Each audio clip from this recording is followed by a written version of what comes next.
এবার নৌকার পক্ষে যাই, আওয়ামী লীগের পক্ষে যাই, নৌকা মার্কার বুট করি গেলে শাহিন আক্তারের বিপুল বুটে বিজয় করিম। উখিয়ার পালংখারের চেয়ারম্যান গফুর উদ্দিন চৌধুরী পরিচয় কথিত বিএনপি নেতা হলেও বাস্তবে সাবেক এমপি ও আলোচিত ইয়াবা গডফাদার আব্দুর রহমান বদির ঘনিষ্ঠ সহযোগী। স্থানীয়দের কাছে পরিচিত বদির কেশিয়ার নামে। শুধু তাই নয়, সীমান্ত অস্ত্রলুট, মাদক চোরাচালানের অন্যতম হোতাও এই গফুর। মাদক কারবারিদের টাকায় বনে গেছেন চেয়ারম্যান, তারপর শেল্টার দিতে থাকেন এসব কারবারিদের।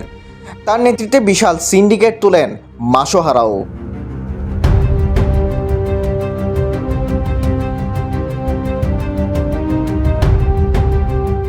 গেল ২৪ সালের ৭ জানুয়ারি ভোটারবিহীন জাতীয় নির্বাচনে ভোট জোগাড় থেকে শুরু করে বদির পক্ষে মাঠে ছিলেন গফুর।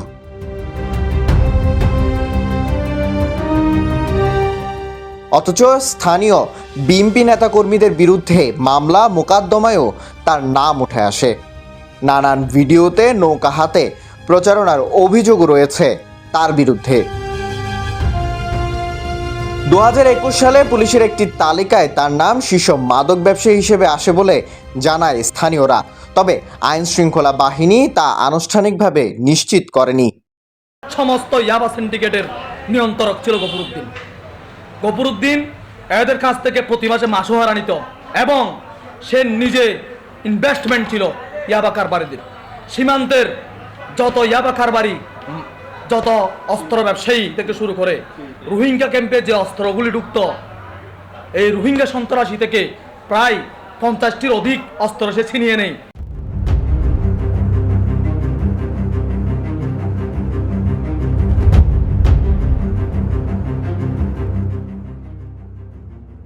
চলতি বছরের ৮ ফেব্রুয়ারি রোহিঙ্গা মিলিশিয়া গোষ্ঠীর কাছ থেকে মিয়ানমারের সরকারি বাহিনীর অস্ত্র লুটে জড়িত থাকার অভিযোগ ওঠে গফুরের বিরুদ্ধে।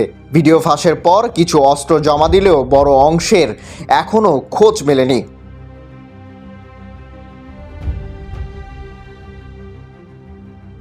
মগ বাংলাদেশকে ফাঁড়ি জামাই ইতারার রুমাতি স্থানীয় আলিকিন সন্ত্রাসীও আসছে। তারা হাতে না প্রত্যেক জনের হাতে না যোগ্য অস্ত্র আসছে।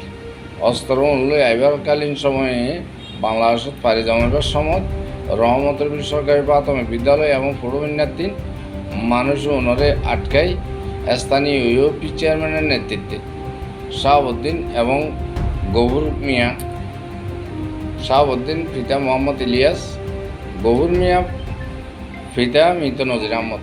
ইতারা দলবদ্ধ সন্ত্রাসী যায়নি, তারা তস্তরণ কি হয়েছে কালেক্ট করছে। আর এসব অস্ত্রই মাদক পাচারের ব্যবহার হচ্ছে বলে জানায় স্থানীয়রা, যার নেতৃত্বে রয়েছে গফুরের অন্যতম হাতিয়ার কথিত যুবদল নেতা শাহাবুদ্দিন ওরফে বাগগোলা শাহাবুদ্দিন। টেকনাফে বদির গ্রেফতারের পর অসুস্থতার অজুহাতে চট্টগ্রামে চলে যায় গফুর। তাকে অপসারণ ও তদন্ত করে অস্ত্র মাদক সিন্ডিকেট উন্মোচন করার দাবি স্থানীয়দের। একজন ওই অপহরণ করে একটা টাকা মুক্তিপণ আদায় করে যে গ্রুপের দায়িত্ব পালন করে, সেই টাকা উনি বাগবরাট করে দেয়। পালংখালী ইউনিয়ন পরিষদের যিনি বর্তমান চেয়ারম্যান ছিলেন গফুর উদ্দিন, উনি তো কোনোদিনও বিএনপি বা জামাত এরকম কোনো রাজনীতিতে জড়িত ছিল।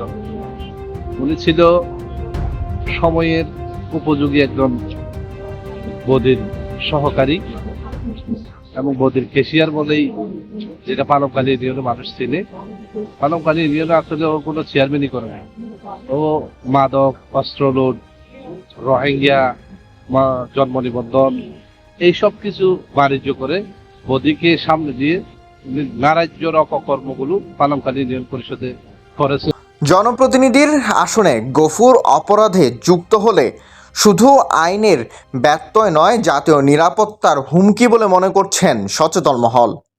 Desk report, Chittagong Tribune.